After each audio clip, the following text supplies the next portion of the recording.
I come home with groceries on a Tuesday afternoon and I can hear laughter before I open the door. My own front walk. The laughter coming from inside is comfortable and easy, and it takes me a second to process that it isn't Caleb's laugh. It's a woman's laugh. Light and warm and entirely at home in a space that isn't hers. I push open the door. Alyssa is in my kitchen. She's standing at my counter with a glass of my lemonade, the pitcher I made yesterday sitting beside her like she poured it herself, which she apparently did. She's laughing at something on her phone. She looks up when I come in with exactly the amount of surprise you'd show if someone you were expecting walked in slightly earlier than anticipated. "Monica," she says, like she's delighted to see me. In my kitchen, on a Tuesday. I set my grocery bags on the counter. I look around the kitchen. Caleb is standing in the doorway between the kitchen and the living room. He has his hands in his pockets. Alyssa reaches into her pocket and pulls out a key ring. She holds it up and gives it a small jingle. The keys catch the afternoon light. "Caleb asked me to handle things now," she says. I look at the key ring. I recognize the shape of one of the keys, the distinctive worn edge of my spare key, which I keep in a specific drawer in the kitchen for specific emergencies. A key I did not give to Alyssa. I look at Caleb. He says nothing. Not that there's an explanation. Not that I'm misunderstanding something. Not even a look that says this is more complicated than it appears. He stands in the doorway with his hands in his pockets and says absolutely nothing. I look back at Alyssa. She's smiling, warm and wide and practiced. "Starting with your accounts," she says. "My name is Monica. I'm 49 years old, and I have been married to Caleb for 22 years. I am the planner of this family. Not because it was assigned to me, or because I had no choice. Because I am built for it.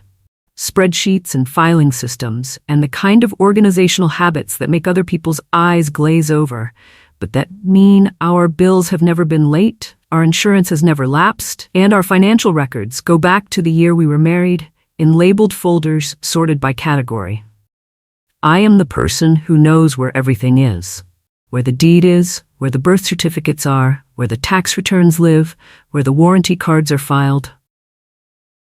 The household binder that lives on the second shelf of the hall cabinet has been my project for 22 years, and it contains the complete map of our financial life. Alyssa has been in our lives for 8 years. She came in through a neighborhood connection, one of those gradual entries where someone starts at the periphery and moves inward over time. Holiday dinners, summer cookouts, my son's birthday parties every year from 13 to 18. She's been present in the background of so much of our life that her presence stopped requiring explanation. I thought she was safe. I thought safe was a thing that had a permanent meaning. I'm standing in my kitchen looking at Caleb's silence and understanding that silence has a shape, that this particular silence is a door, not one that was slammed, one that was quietly, carefully pulled shut while I was at the grocery store. I go to the hall cabinet, second shelf, the spot where my household binder has lived for 22 years. The shelf is empty. I ask where my binder is, calmly, using the voice I use when I am making a deliberate choice about tone, because the alternative is something that will be used against me. Alyssa's smile doesn't change. It has the quality of a smile that has been worn for so long, it's become structural rather than reactive. "Don't worry about it," she says. "I put it somewhere secure. You've had so much on your plate lately." "I'd like to know where it is," I say. "Monica." Caleb's voice comes from the doorway. He says my name the way people say names when they want the named person to understand that the next sentence is really meant for someone else's benefit. "You've been stressed. Let her help." Let her help. Like my household binder is a task that was bothering me, and Alyssa's intervention is a favor. "I'd like it back," I say. "We'll get it sorted," Alyssa says. I excuse myself. I go to the hallway. At the end of the hall, the closet where I keep the fire safe. The gray metal box with the combination lock that holds our passports. The house deed, my birth certificate, the car titles, the original copy of my late father's land transfer papers, the document I have been meaning to have copied for 2 years and never got around to. The shelf where the safe has sat for 9 years is bare. I look at the empty shelf. My hands are shaking, not visibly, inside.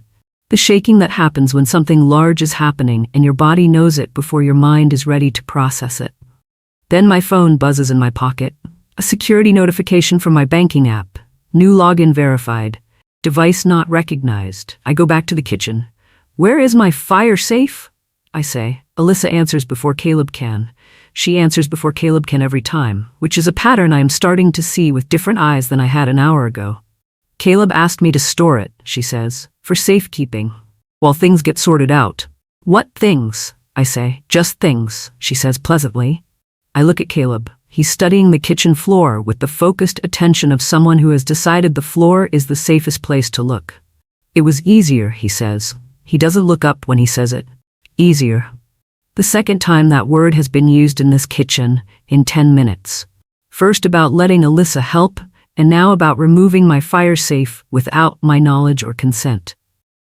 Easier is doing a lot of work in this conversation. Easier is the word people use when they want the thing they did to sound practical rather than calculated. I set my hand flat on the counter. I breathe. I do not say what I want to say. I file it. I excuse myself again.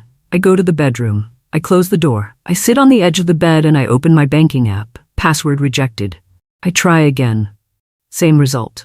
I go to the password reset option. The reset email will be sent to the address on file.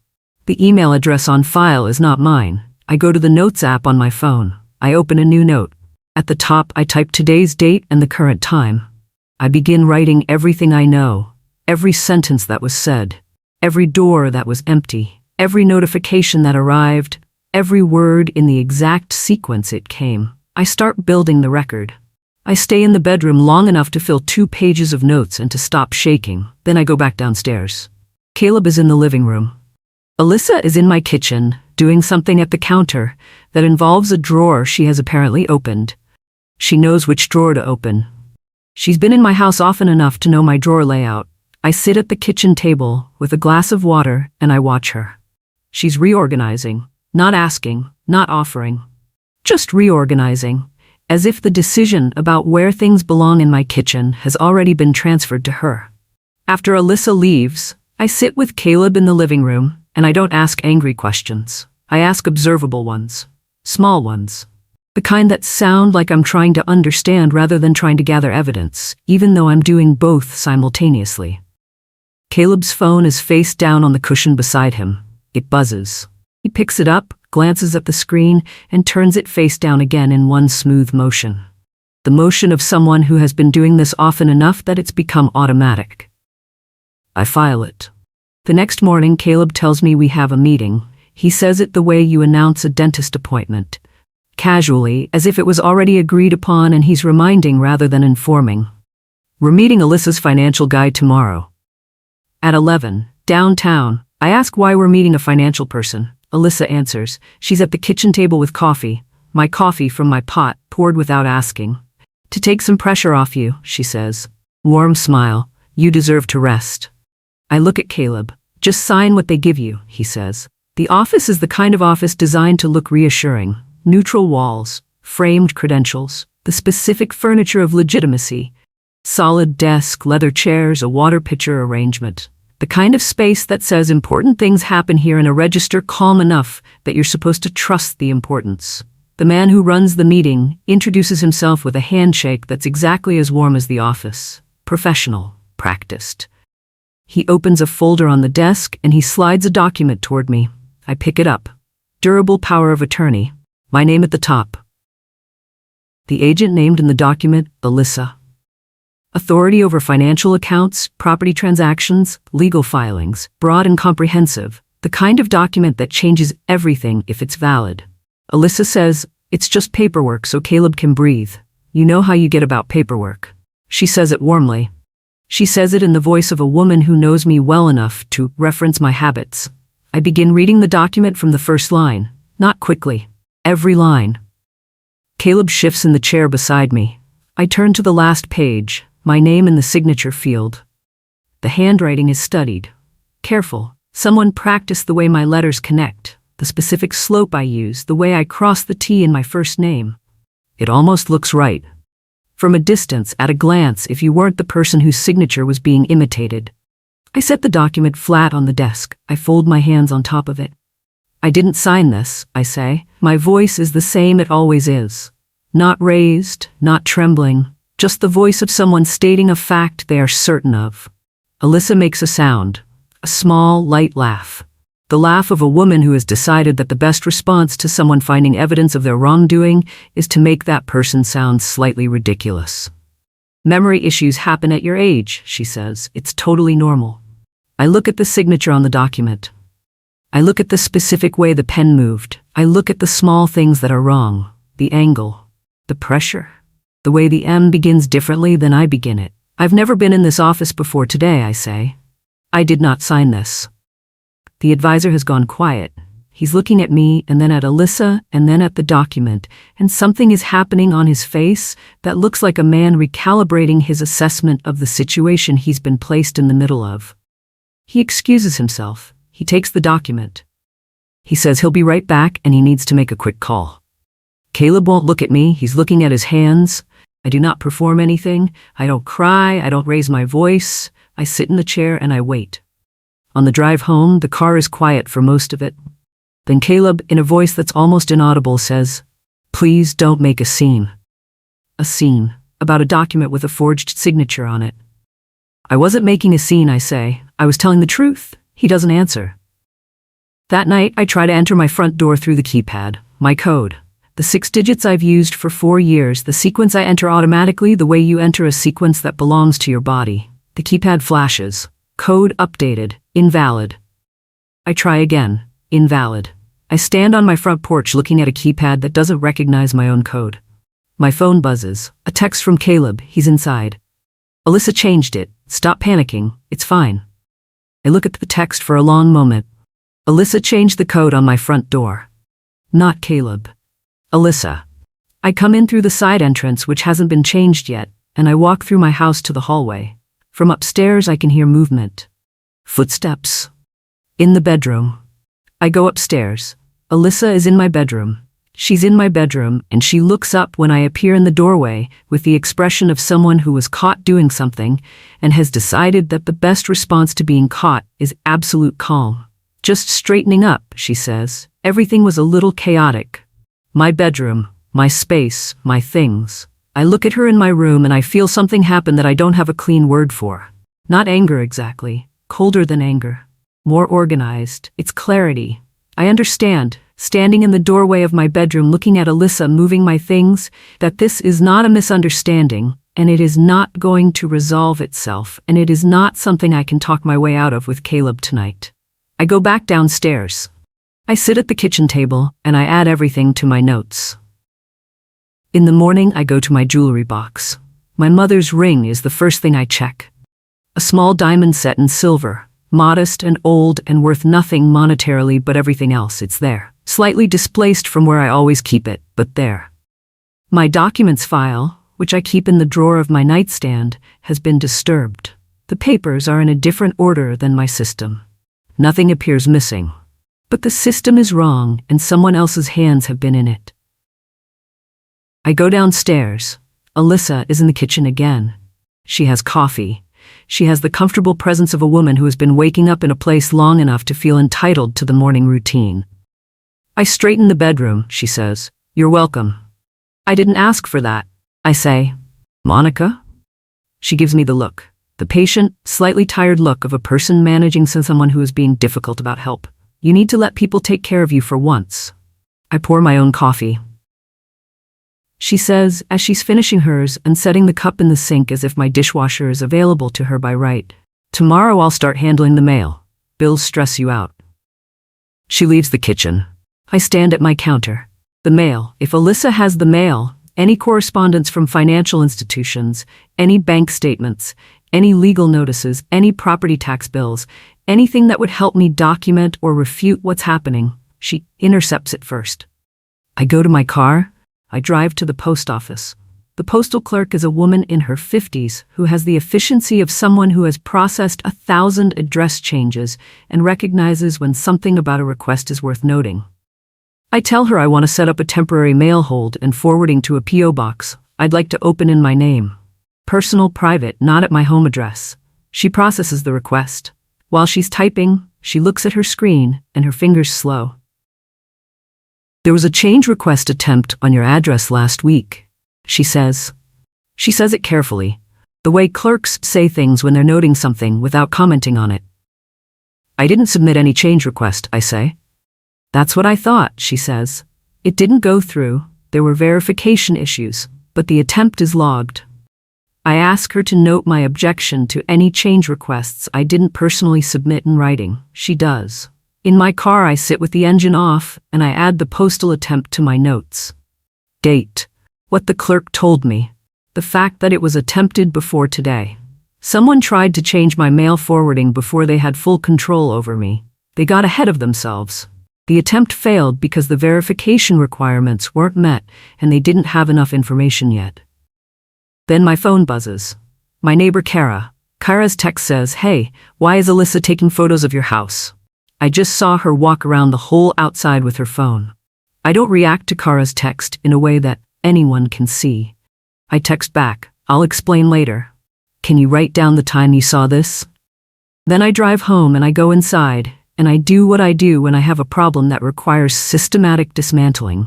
I sit at my kitchen table with my laptop and I work through it piece by piece. I create a new email account that Alyssa doesn't know about. New address, new password, two-factor authentication, not connected to any account she's touched. I go through every financial account I can access, and I change the passwords to new ones that exist only in my memory, and in a notebook I put in my bag.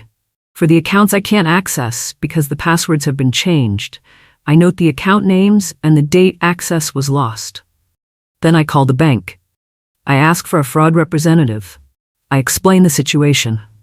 Contact information changed without my authorization. Access to my account restricted through email changes I didn't make. The representative, a man named Drew, is carefully professional. He opens a fraud case. He reads me a case number, which I write in my notebook. He flags my account for in-person only changes.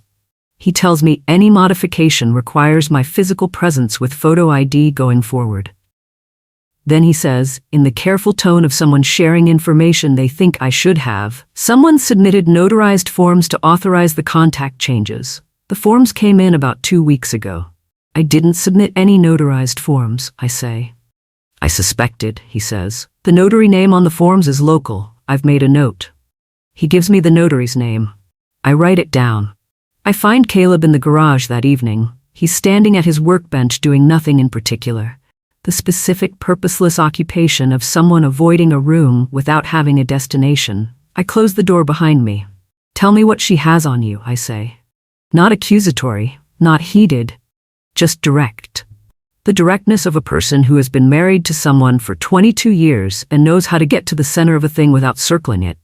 Caleb's hands go still on the workbench. He takes a long time to begin.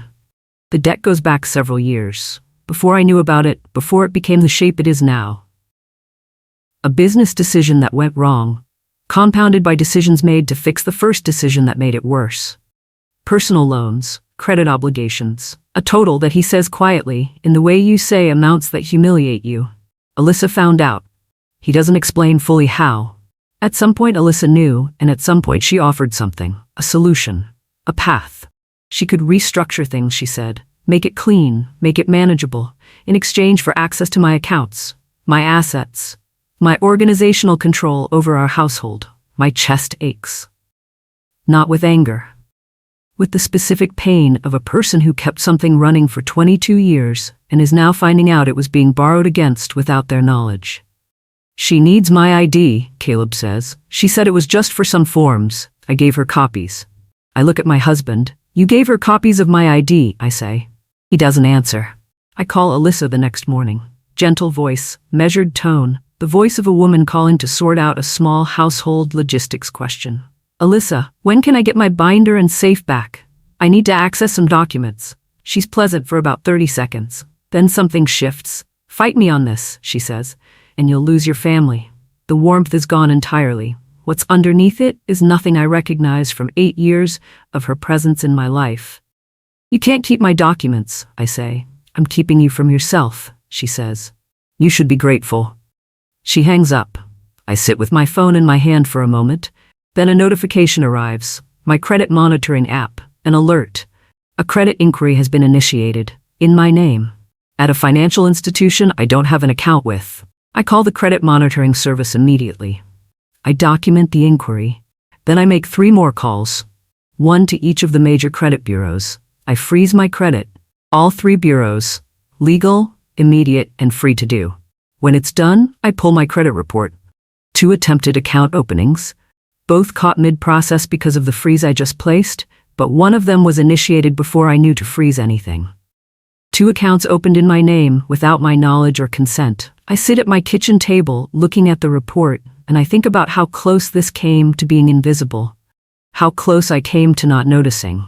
How many things were already in motion before I came home with groceries and heard laughter in my kitchen. Then I hear the mail slot open.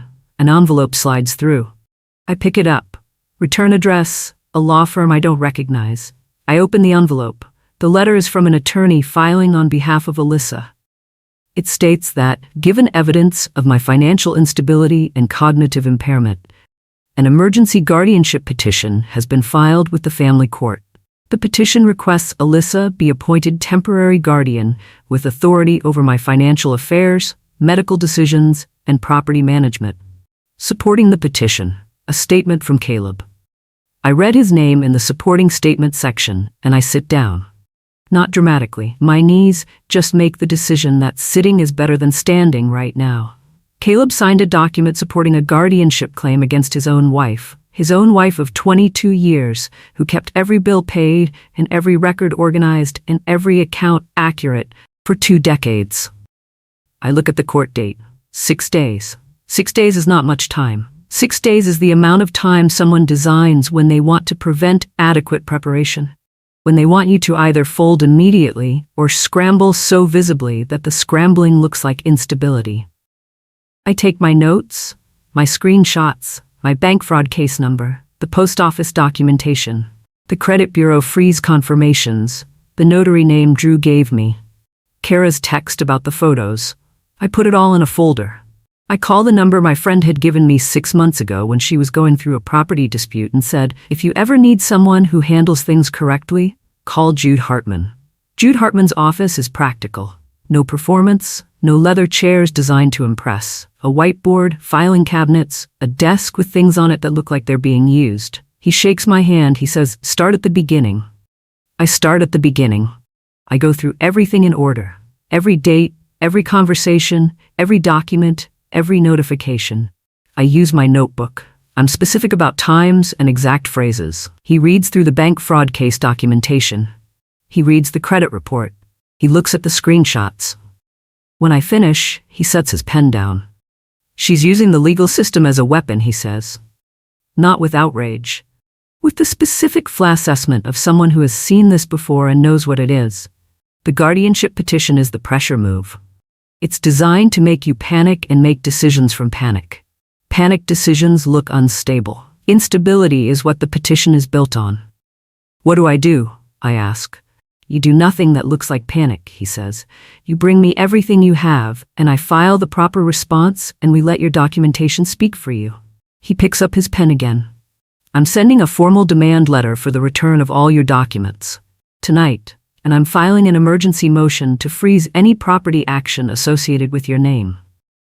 He looks at me. We can beat this, but Jude, her attorney, moves fast. We have to move tonight. The demand letter goes out the same evening. Jude's assistant files the emergency property motion before close of business. The motion cites the pending filing on my father's land parcel and asks the court to freeze all associated actions pending the guardianship hearing resolution. The next evening, I'm in the living room when the front door opens. Alyssa comes in. She has my fire safe. She sets it on the coffee table. Not gently. She sets it down the way you set something down when the gesture is a message, rather than a delivery. It's open. The lock that I've had the combination to for 9 years is open. I go through the contents carefully. Passports there, house deed there, birth certificates there, car titles there. The folder labeled Father's Land, the one with the original deed transfer documents and the title history and the notarized transfer from when the estate was settled. Gone. Caleb appears in the doorway. Maybe you misplaced them, he says. I look at my husband, then at the open safe on my coffee table. I have never misplaced anything in this house in 22 years, I say. I go to my laptop. I open the county property records portal. I search my father's parcel number.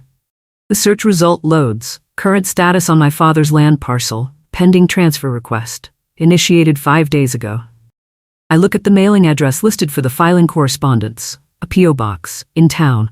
I write down the P.O. box number. I call Jude. He already has the property freeze motion filed, but I read him the P.O. box number. He's quiet for a moment. Then I hear typing. Monica, he says, this P.O. box has appeared on property filings before. Different parcels, different owners. More typing. 3 filings in the past 4 years, different families. My stomach turns. She's done this before. I say, this is a pattern, Jude says. Not improvised. Not a one-time opportunistic scheme. Practiced. He pauses. This is the pivot point, he says. The pattern is evidence of method and intent. It changes what we can argue and how the judge will read the overall picture.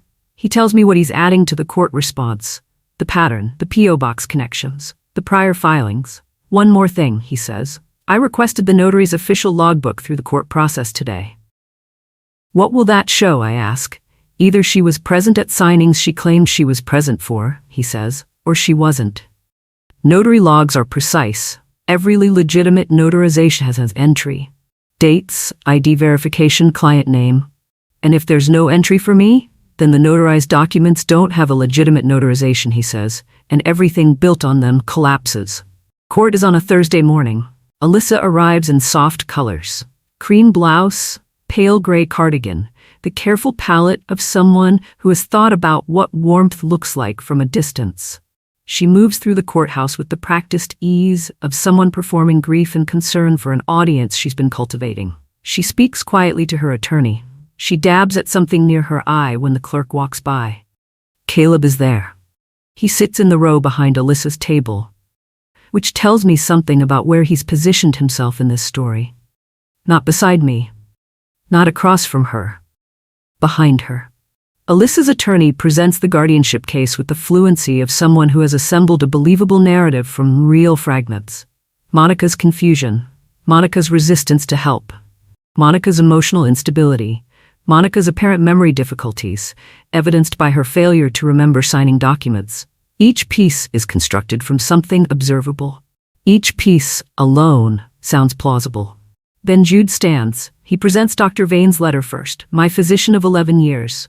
I have no cognitive impairment, no clinical indicators of instability, full capacity to manage my own affairs. He presents my financial management records. 22 years of organized, accurate, timely account management. He presents the bank fraud case and Drew's documentation of unauthorized contact changes made with forged notarized forms. He presents the credit bureau confirmations showing 2 unauthorized account attempts. He presents Kara's written statement about photographing my property. Then he says, Your Honor, we have the official notary logbook. Jude opens the logbook. He walks the judge through the relevant dates. The dates on which the notarized forms submitted to the bank were allegedly signed. The dates on which the power of attorney document was supposedly notarized. He turns to the entries or the absence of entries for each date. No entry for my name on any of the relevant dates. No record of ID verification. No document description. No client signature in the log. The notary whose stamp appears on documents designed to give Alyssa authority over my life has no record of ever meeting me. The judge's face changes as Jude explains it. Not dramatically. A tightening. The expression of someone absorbing information that is settling the direction of things. Alyssa's attorney objects on the grounds that notary logs can have administrative gaps. Jude responds, a missing entry for a standard notarization performed during normal business hours with proper ID verification isn't an administrative gap. It's the absence of a verification that should have created a record. There is no entry because the notarization didn't occur as documented.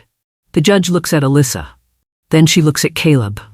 Sir, she says, addressing him in the gallery. Did you assist in obtaining any documents belonging to your wife without her knowledge or consent?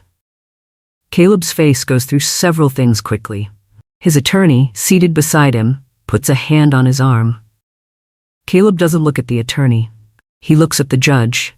Caleb stands. His hands are shaking. Not slightly. Visibly, in the way hands shake when someone has been holding something for a long time and is about to set it down and doesn't know what happens after they do. He speaks without his attorney preparing a statement. He just speaks. He tells the judge about the debt. He tells the judge about Alyssa's offer. He tells the judge about the copies of my ID, the access to my files, the documents he allowed her to take from our home. He says he didn't know about the credit attempts. He says he didn't understand the scope of the guardianship until the petition was filed, and he read it, and something shifted in him that he can't fully explain.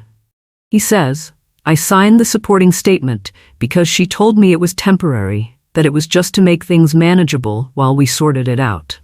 The courtroom is silent in the particular way silence arrives when something true has been said in a room full of people who were waiting for it. Alyssa is looking at Caleb's back. For 1 second, just one, her face shows something that isn't the practiced expression she's been wearing all morning. Something underneath it. Rage. Clean and cold. Her mask slips and then reassembles, and the judge calls for a recess and says she'd like to speak with an investigator before we reconvene. The recess is 22 minutes. I sit with Jude in the hallway and I don't talk. He's reviewing his notes. I'm reviewing mine. We're both doing the thing people do when they've prepared for something and are waiting for it to finish. When we go back in, the judge's expression has the settled quality of a decision already made and now being formally delivered. The guardianship petition is denied. She reads the ruling with the methodical pace of someone who wants every word to land exactly as intended. Denied. The petition lacks clinical or evidentiary foundation for a finding of incapacity. The petitioner has not demonstrated that the respondent is unable to manage her own affairs. To the contrary, the respondent's documented management of household and financial affairs over an extended period demonstrates consistent competence. Additionally, the court notes with serious concern the pattern of document manipulation, unauthorized account access, and unauthorized use of property associated with this proceeding. A formal warning is placed on the record. The fraud elements are referred for investigation by the appropriate county office. The county property filing tied to my father's land is ordered flagged and preserved pending the fraud referral's outcome. The judge closes her folder. We stand to leave. In the hallway, Alyssa passes me. She's moving quickly, her attorney beside her, her expression locked into something that has stopped performing entirely. She stops for 1 moment, close enough that I can hear what she says without anyone else hearing it. This isn't over, she says. I look at her. For me it is, I say. I walk to the parking lot. Behind me, I hear footsteps. I turn. Caleb. He's pale and smaller looking than he has ever looked in 22 years of marriage. He stops about 6 feet from me. He starts to say something. You're not coming home, I say. I turn and walk to my car. The afternoon after the hearing, I make a list. Not of feelings, of actions, ordered, specific, achievable. I call a locksmith. New keypad code, new physical locks, new deadbolt. The locksmith comes within the hour. He works efficiently. When he's done, my house has codes and keys that belong only to me. I call Drew at the bank. The fraud case has been moving through their process, and with the court referral added, the formal investigation is now connected. Drew walks me through restoring full access to my account. New email, new password, my phone as the recovery device, everything verified in person with my ID. I call the credit bureaus. The freeze stays in place. I review my report again. The 2 attempted accounts are noted in the dispute process. The notation will stay on the record of what was attempted. I call Jude. He advises me on the civil protection order, which will formally prevent Alyssa from entering my property, contacting me directly, or attempting any further action related to my financial or property interests. He files it that day. Then I go to county records. With the court's fraud referral in place and a formal request from Jude, the county records office flags the pending transfer on my father's land. The filing is marked under investigation. No transfer can proceed. My father's land is mine. Where it was, where it belongs. I sit in my kitchen that evening in the quiet that has come back to my house. My house, my kitchen, my quiet. Caleb moves out on a Saturday. He comes to collect his things with a single request. Can he come when I'm not there? I tell him yes. I tell Jude, who makes note of the arrangement. I drive to Kara's house and sit with her for 4 hours while Caleb takes what he needs from the house we shared for 22 years. When I come back, the house has gaps, the absence of specific objects in specific locations, the particular weight of a life that was present and is now not. I walk through each room. I make note of what's there and what isn't, not with grief, with the methodical attention of a person who keeps records. Then I sit in my kitchen and I make coffee and I drink it at my own table in my own house at my own pace. Alyssa's standing in our community is dissolving with anyone having to push it. These things have their own velocity once they start. The fraud referral is public record. The court's warning on the record is findable. The people who interacted with Alyssa's smiling certainty for years are reassessing their memories with new information and reaching new conclusions. Her phone calls to neighborhood people, the ones she's been cultivating, go unreturned with increasing frequency. Her access to my life, my house, my accounts, my documents, my identity is zero. The P.O. box associated with my father's land filing has been connected to the prior patterns Jude found. The county's fraud investigation is active. Jude calls me with an update. The prior families connected to the P.O. box have been contacted as part of the investigation. At least one of them is cooperating. Alyssa's pattern has a paper trail that predates me. 3 weeks after the hearing, I sit at my kitchen table and I open my household binder. It was returned by court order within 48 hours of the hearing. Jude's demand letter, backed by the court's findings, produced it faster than I expected. I go through every section, every document in every labeled folder. I verify each item against my master list. Everything is there, including, returned separately in a court-ordered document recovery, my father's land transfer papers, the originals, the notarized copies, the complete file I've been meaning to have copied for 2 years. I take them to a copy shop the following day and make 3 sets, one for my binder, one for my attorney's file, one for a safety deposit box at my bank, opened in my name with my ID and my signature on the access card. No copies made for anyone else. I call my father's estate attorney, a woman named Audrey, who handled the original transfer, and I tell her what happened. She updates her records. She notes my sole ownership, confirmed and current, with the county filing flagged and cleared. My father left me that land because he trusted me to protect it. I protected it. I sit in my kitchen in the evening with the binder closed on the table in front of me, and I look at it. 22 years of organized records. Every bill paid on time, every document filed correctly, every financial decision made carefully and honestly. Alyssa looked at everything I'd built and saw a resource to take. She miscalculated what I'm made of. The final hearing for the civil protection order is brief and clean. Jude presents the documentation, the fraud case, the court warning, the county investigation, the pattern established across multiple families. The judge grants the protection order without extended deliberation. No contact, no trespass, no further action related to my financial interests or property. Alyssa is not in the courtroom. Her attorney accepts the order on her behalf. The county's fraud investigation continues. I don't know where it ends. That's not my work to do. My work was to protect myself and document everything and let the system process what the system is built to process. My work is done. I drive home, I park in my driveway, I sit for a moment before I get out. 8 years. 8 years of cookouts and holidays and birthday parties and the gradual, comfortable presence of someone I thought was safe. 8 years of a smile that was always warm and always wide and never quite reached the full depth of the eyes. I should have looked past the smile sooner. But I also know that the women in these situations, the ones who are organized and careful and quietly competent, are targeted precisely because of those qualities, not despite them, because of them. Someone with nothing is not useful.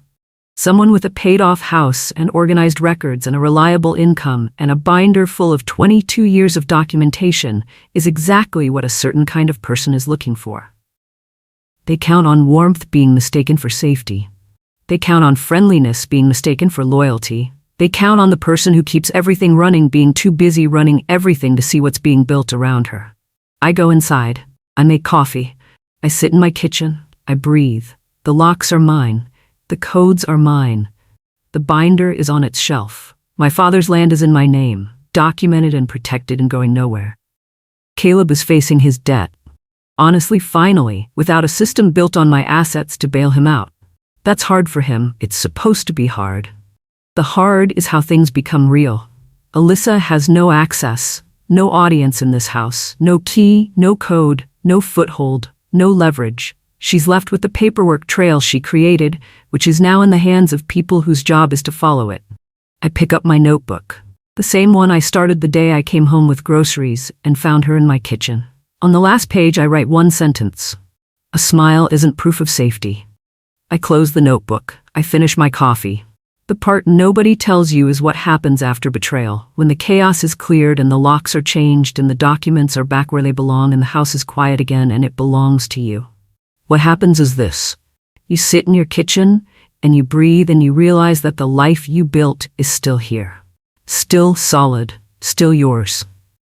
Not because someone protected it for you, because you protected it yourself. Subscribe, because the part nobody tells you is what happens after betrayal, when you finally choose yourself.